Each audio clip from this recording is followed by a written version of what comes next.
I was 15 when this happened. I was with my girlfriend, Marissa, and my close friends, Ian and Jenna, who were also a couple at the time.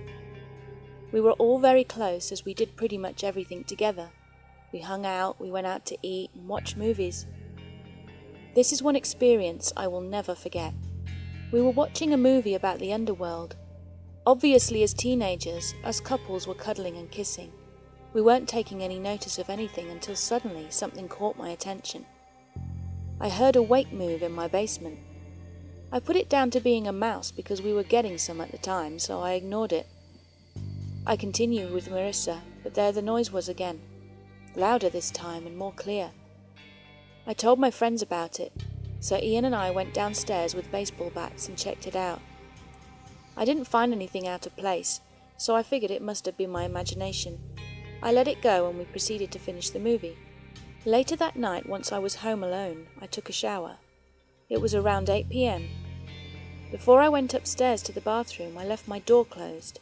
I figured my dog might find my food in my room, and I didn't want to take the chance of it being gobbled up. I entered the shower about 5 minutes later. When I was shampooing my hair, I heard my dog start to bark. He never barked. Never. He was a very calm dog. I dried myself off and went to see him to see if he was okay. He was sitting there at the door to my room, barking, staring directly at it and then trying to sniff under it. I was silent, and I think being silent actually saved my life. I heard a voice, a very deep voice, a man's voice which said, "Shh." My heart dropped into my stomach and I started trembling with fear. I felt like I was about to have a panic attack. I went downstairs tiptoeing and very silently called the police. They said they would arrive in 10 minutes, but I didn't think they'd make it in time. I had to think. I remembered about a secret passageway in our attic. It hadn't been used in years because of how dangerous it was, but it led to my room, which was pretty cool. What I saw when I opened it up still haunts me to this day. I looked around and there was clothing and food. Whoever was in my room right now hadn't been here for just one day. He'd been hiding out there. Why? What was he doing? I figured he was looking for something in the basement.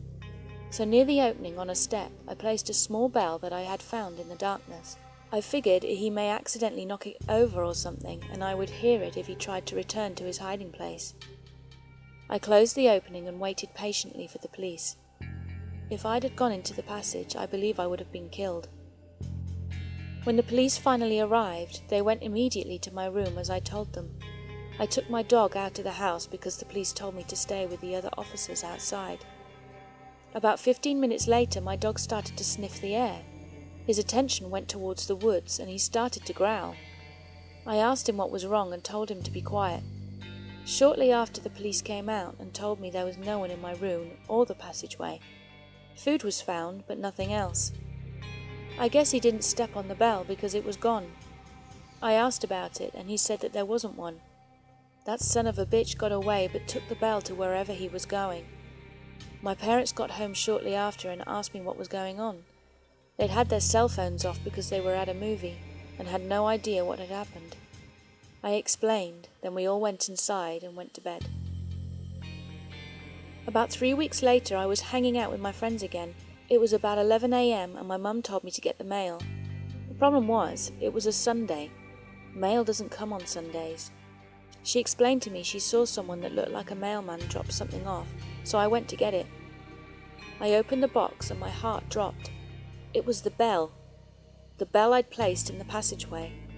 There was a note with it as well. It read the words, "Miss me?" I went inside, trembling with fear. I told everyone to lock the doors and I called the police. They came and took the bell. Months later, DNA tests on the bell showed that a man that was wanted for home invasion and murder was the one in possession of it when it went missing. They did a citywide search for him and found him at the nearest park going into the woods. He is in jail now and won't be getting out for a while. To this day, I've had extreme anxiety issues all because of this man.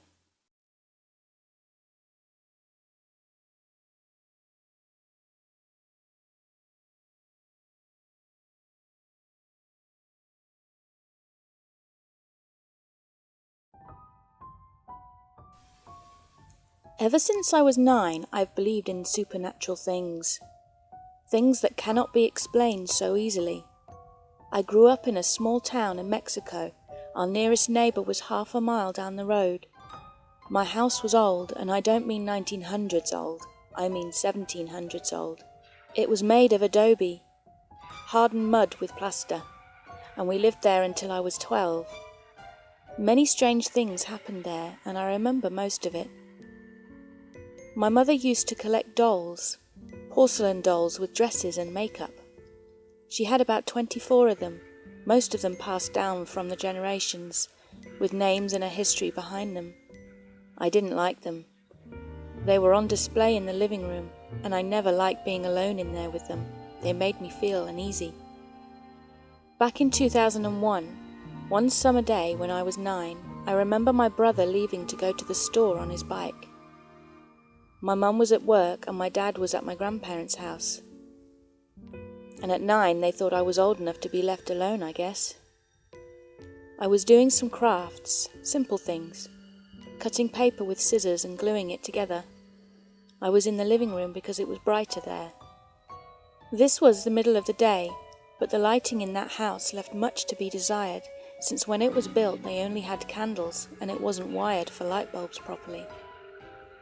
Anyway, I was sitting on the floor with the crafts on the coffee table, a very odd tall coffee table, and the dolls were in the display cabinets behind me. I felt like I wasn't alone. I don't know how to explain it. I kept working. My brother must have been gone for a good 15 minutes now, which was unusual since the store was just down the street. I had dropped some paper on the floor under the table, and when I reached down to pick it up I felt cold.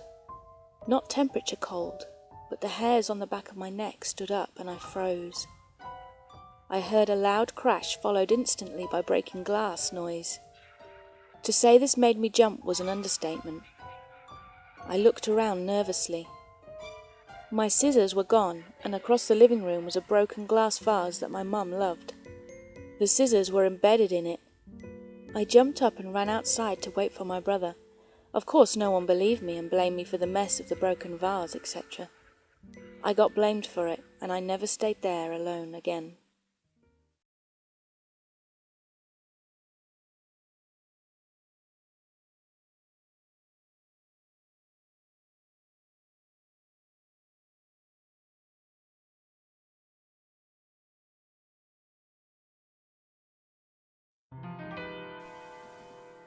Last December I was in Germany with my family and had gone into one of the larger cities for the day with my parents.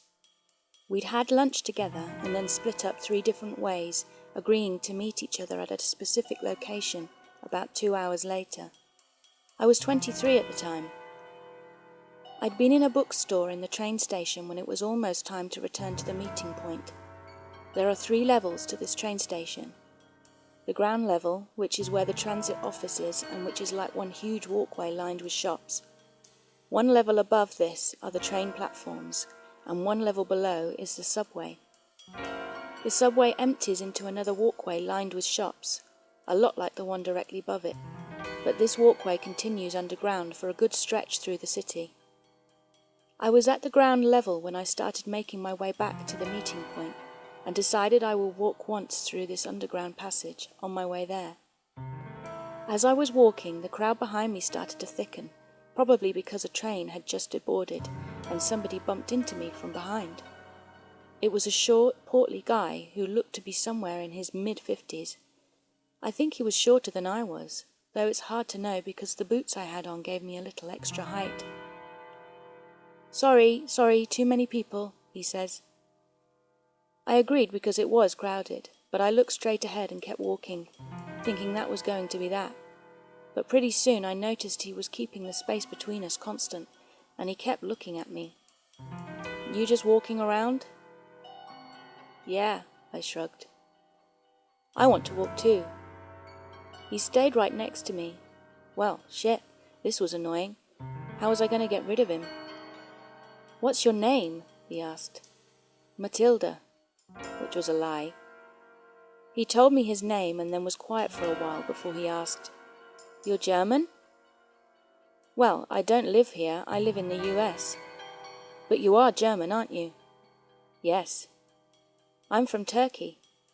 He kept staring at me, and though I was walking at what felt like a leisurely pace, it seemed like he had to make an effort to keep up with me. At least that's how it looked in my peripheral vision. I kept looking straight forward, not paying this guy any attention. You're not mad, are you? No. But I was wondering why he was still walking with me. Every 100 feet or so are staircases that connect this underground passageway to the ground level above. I was headed back to the ground level anyway, and we were coming up on a staircase that happened to ascend opposite the direction we were walking, so I decided to cut my walk through the underground short. When I came to the staircase, I casually made a 180-degree turn and started to climb.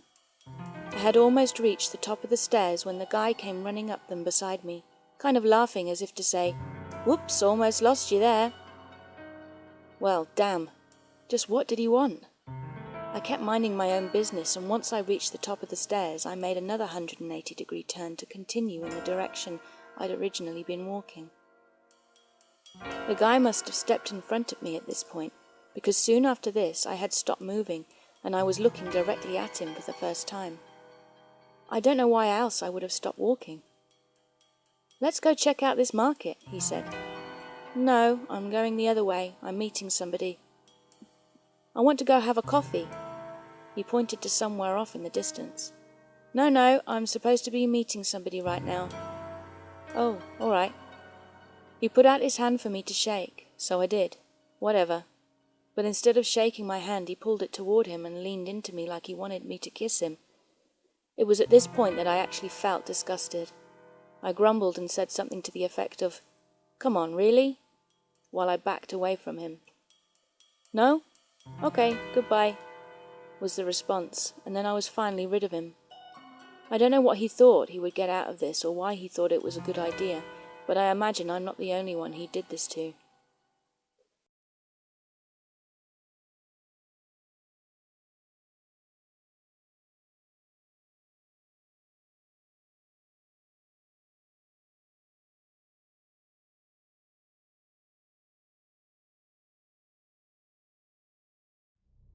So this happened last year when I moved into my new apartment in Manchester.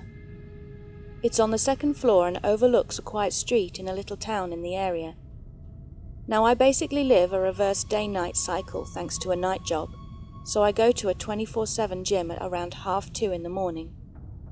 One night as I'm walking home from the gym, I come to a bend near my house.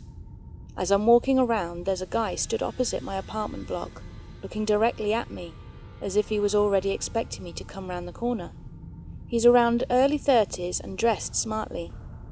Now the strangest thing is, he's eating fish and chips. There is nowhere within 10 miles you can get fish and chips at 2:30 in the morning. He chews painfully slowly and just watches me walk up the street. It's not a threatening stare, he's just watching.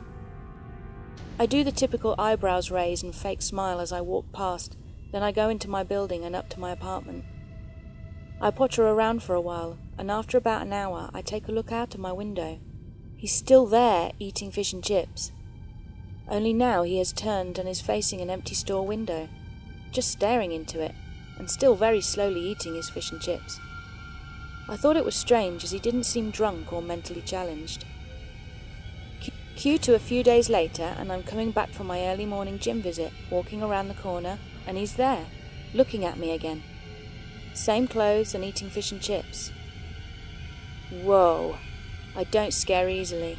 I'm a big 6'1" and 220-pound powerlifter, and I was totally freaked out.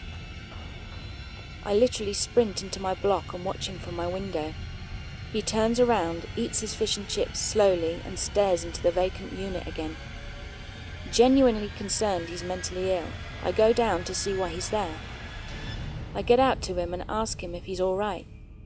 He doesn't turn around and just says, "He used to bring them here," as in the empty shop unit. This freaked me out to no end. I asked him what he meant. He just murmured, in such a creepy way I can't describe. It wasn't like a curious murmur, it was more like a sexual one, which is high tone at the start and descended into a lower tone and went on for a bit too long to be normal. He then proceeds to turn and walk away. Haven't seen him since.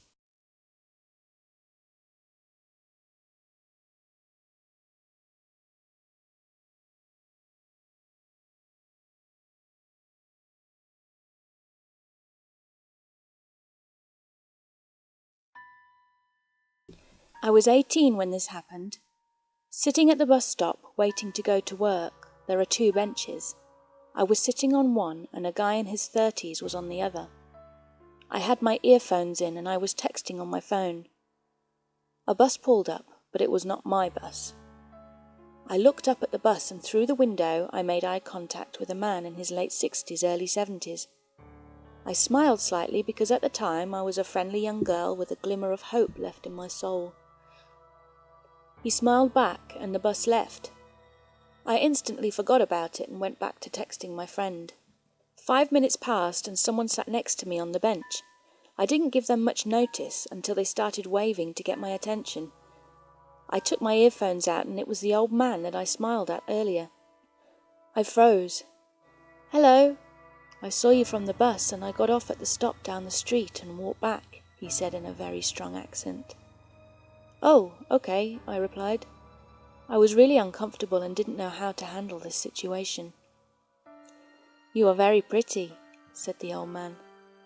"Thanks." I put my earphones back in, hoping he would take my rudeness as a hint and go away.